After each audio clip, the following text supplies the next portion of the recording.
दोस्तों, जीवन का हर पल परिवर्तनशील है। कोई समय सदा नहीं रहता। जैसे रात के अंधकार के बाद भोर का प्रकाश आता है, वैसे ही बुरे से बुरा समय भी बदल जाता है। ये केवल एक सांत्वना नहीं बल्कि श्री कृष्ण जी का वचन है, जो वाणी जो मानवता को जीवन जीने की राह दिखाती है। दोस्तों, श्री कृष्ण कहते हैं कि काल सबको बदल देता है।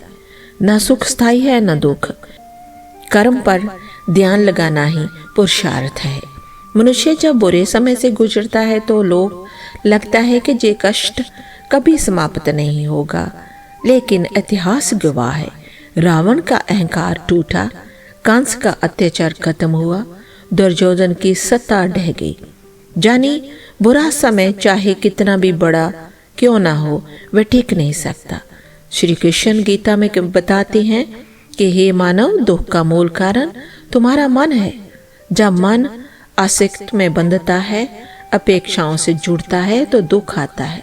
सोचिए, जब हमें किसी प्रिय वस्तु का ना मिलना दुखी करता है, जब किसी संबंध का टूटना हृदय को तोड़ देता है, जब धन का खो जाना हमें निराश करता है, तो असल कारण वस्तु या व्यक्ति नहीं बल्कि हमारा लगाव है।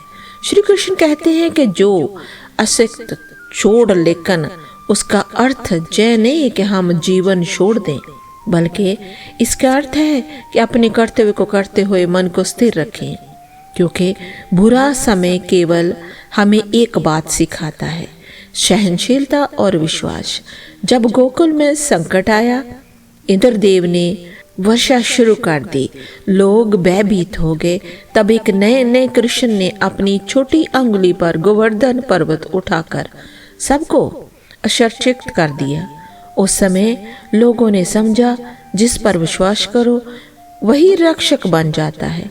आज हमारे जीवन में भी जब कठिनाई आती तो नौकरी चली जाती है, परिवार टूट जाए, बीमारी आ जाए, कर्ज में दब जाए, तो हमें लगने लगता है कि सब खत्म हो गया। पर यदि उस पल हम श्री कृष्ण की वाणी याद करें, मत डरो, जैसा में भी बीत जाएगा, तो हमारे भीतर अद्भुत शक्ति जाग उठती है। विश्वास ही वह दीपक है जो अंधेरे समय में हमें राह दिखाता है। महाभारत का युद्ध तुरंत नहीं हुआ। वर्षों तक पांडव कष्ट झेलते रहे। वनवास, अपमान, द्रौपदी की लाज हरण जैसा सब सहन करना पड़ा, लेकिन अंत न्याय की विजय हुई। कृष्ण कहते हैं कि धैर्य ही साधक की सबसे बड़ी शक्ति है। जो धैर्य रखता है वह समय का परिवर्तन देखता है। सोचिए, यदि पांडव हार मान लेते, यदि अर्जुन शस्त्र छोड़ देता, तो क्या आज धर्म की विजय का इतिहास लिखा जाता? नहीं। इसलिए याद रखो, आज का बुरा समय केवल हमारी परीक्षा है, एग्जाम है। जैसे सोना आग में तपकर कुंदन बनता है, वैसे ही मनुष्य कठिनाइयों से निखरता है। भगवान कृष्ण का सबसे बड़ा उपदेश यही है कि कर्म करो, फल की चिंता मत करो। मनुष्य बुरे समय में सबसे बड़ी भूल यही करता है, वह परिणाम, रिजल्ट को देखना और देखकर भयभीत हो जाता है। लेकिन कृष्ण कहते हैं, कर्म ही तेरे अधिकार में है, फल पर नहीं। मतलब पढ़ाई करनी पूरी लगन से करो, व्यापार करना ईमानदारी और बुद्धि से करो, परिवार चलाना है प्रेम और जिम्मेदारी से करो। बाकी जो होना है वह समय तय करेगा। आज का बुरा वक्त कल की सफलता की नींव है।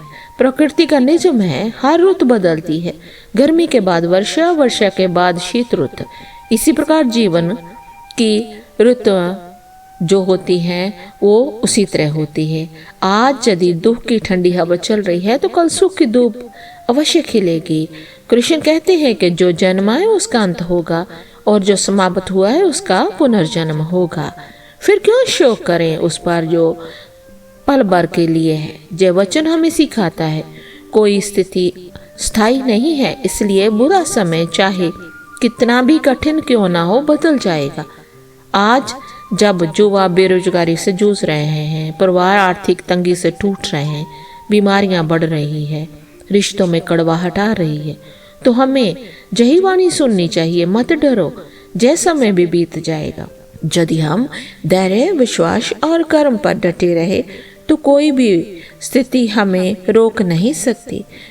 दोस्तों, जीवन एक नदी की तरह है, कभी शांत कभी तूफानी, पर नदी हमेशा आगे बढ़ती है। श्री कृष्ण कहते हैं कि अर्जुन, तू केवल कर्म कर और विश्वास रख, बुरे से बुरा समय भी बदल जाएगा।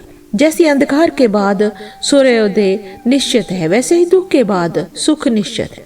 तो जब भी तुम जीवन में टूटो, जब भी लगे कि अब सब खत्म हो गया, तो मन में केवल इतना याद रखो कि हे माधव, हे गोविंद, मुझे धैर्य दो, मुझे शक्ति दो। मैं जानता हूँ जे समय भी बीत जाएगा। याद रखो, संकट तुम्हें डराने नहीं, रोशनी की कीमत सिखाने आता है, और बुरा समय तुम्हें गिराने नहीं, तुम्हें ऊंचाई पर ले जाने के लिए आता है। क्योंकि जय श्री कृष्ण जी की वाणी है, और बुरे से बुरा समय भी बदल जाएगा। फिर मिलते हैं एक और नई कहानी के साथ। अपना रखें ख्याल।